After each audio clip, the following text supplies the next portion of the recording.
Contoh penggunaan bahasa nonverbal, jarak fisik ketika berbicara orang barat lebih dekat. Kontak mata saat berbicara di barat berarti kesantunan dan menunjukkan sikap asertif. Gelengan kepala orang India berarti setuju. Kita gelengan kepala begini yang kita nggak setuju. Kalau klien kita orang India, jangan dilakukan. Itu artinya setuju. Ini ada meludah bagi orang Hottentot di Afrika, isyarat berterima kasih. Kalau orang Amerika menyukai ruangannya yang lebih terbuka, ya. Kalau kalau penyusunan ruang itu sebaiknya memang disesuaikan dengan kenyamanan ya, dari tempat duduk. Jangan terlalu dekat, ya. Jangan terlalu dekat. Itu akan juga menjadikan klien kita susah ya, susah untuk berbicara. Jadi kalau ini katanya lebih dekat lebih bagus. Tapi terlalu dekat juga nggak bagus. Jadi memang sebaiknya itu menyerong itu lebih baik. Ada meja, jangan berhadapan-hadapan. Tetapi di sampingnya. Ada meja, klien, konselor, klien di sampingnya. Nah, seperti itu. Ya. Posisi tempat duduk mempengaruhi. Berhadapan lebih efektif yang dari samping. Posisi di samping. Seperti itu. Ini ya, tanda victory ada sedikitnya 8 makna yang berbeda. Di Kroasia, salam informal. Di Australia sudah pelecehan seksual. Ketika kita menepuk atau menyentuh tangan, penggunaan sentuhan untuk memotivasi klien ya. Tapi sentuhan kepala bagi orang barat berarti dorongan, kasih sayang. Orang Indochina penghinaan.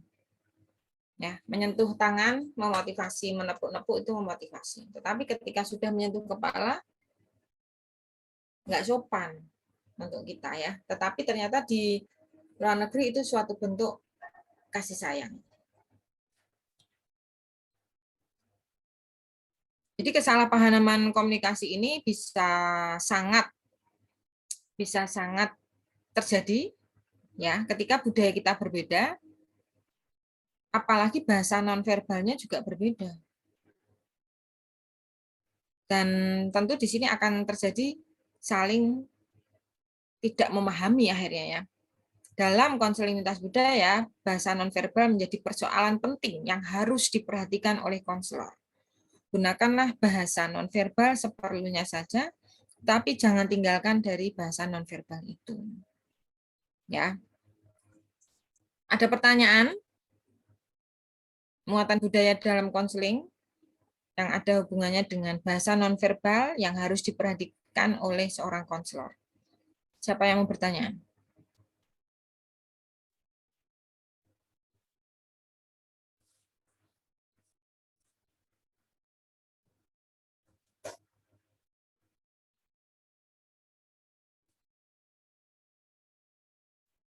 Ada yang mau bertanya?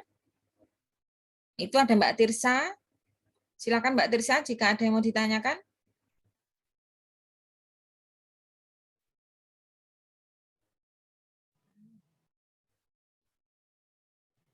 Ibu, saya mau bertanya, kalau Ya. untuk penyandang disabilitas itu penanganannya beda atau gimana, Ibu?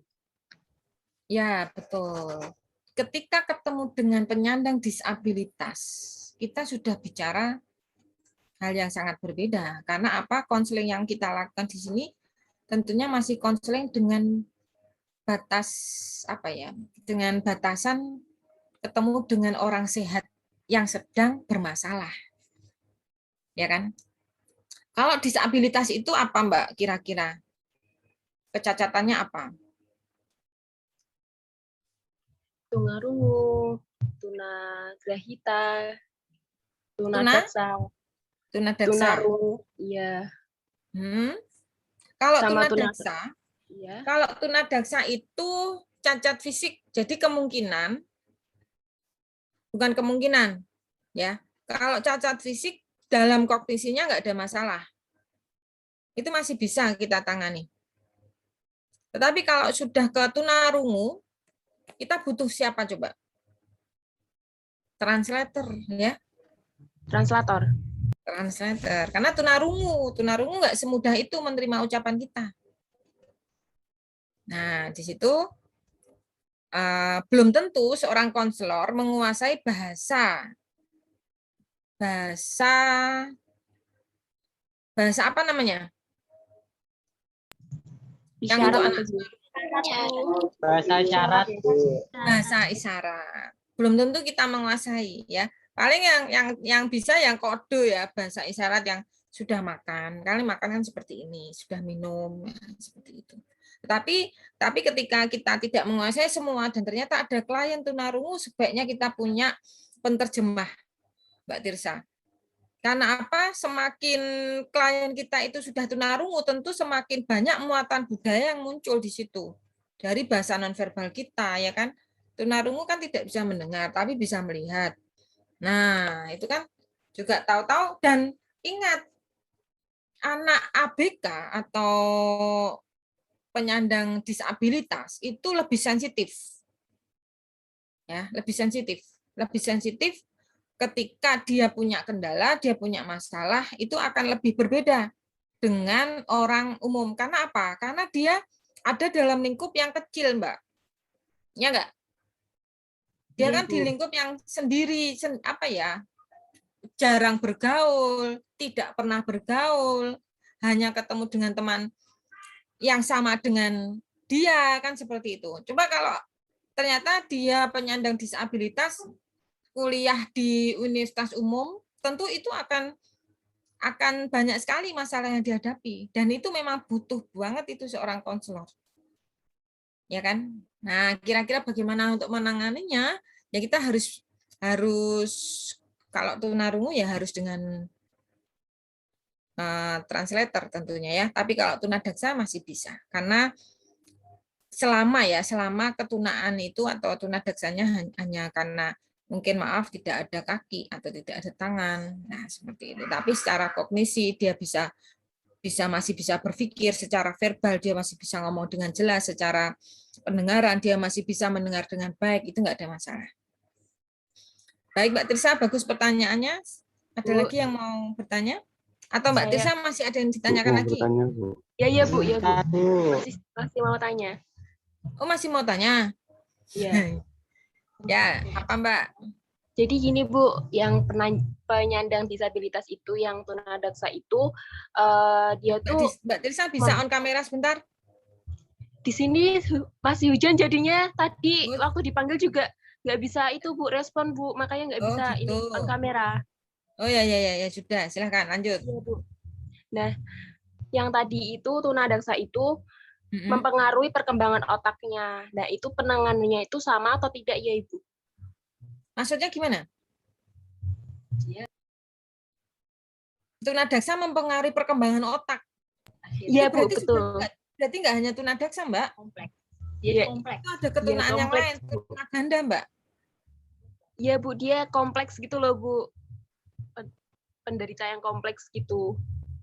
Kalau tunanya ganda ya tentu itu sudah masuk ketunaan yang lain yang mungkin bukan lagi butuh translator, tapi kalau sudah ke kognisi dia akhirnya susah untuk diajak bicara, ya kan?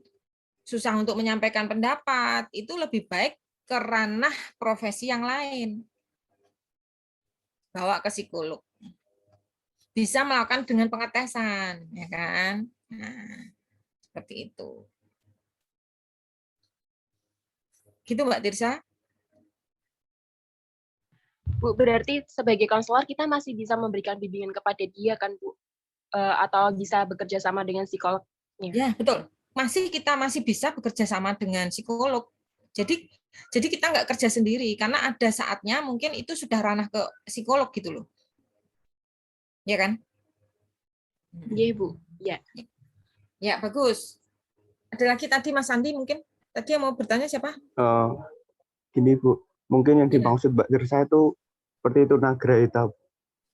Tunagrahita yang sudah ke otak. Tunagrahita itu termasuk yang berarti harus ke psikolog atau ke psikiater gitu. Psikiater.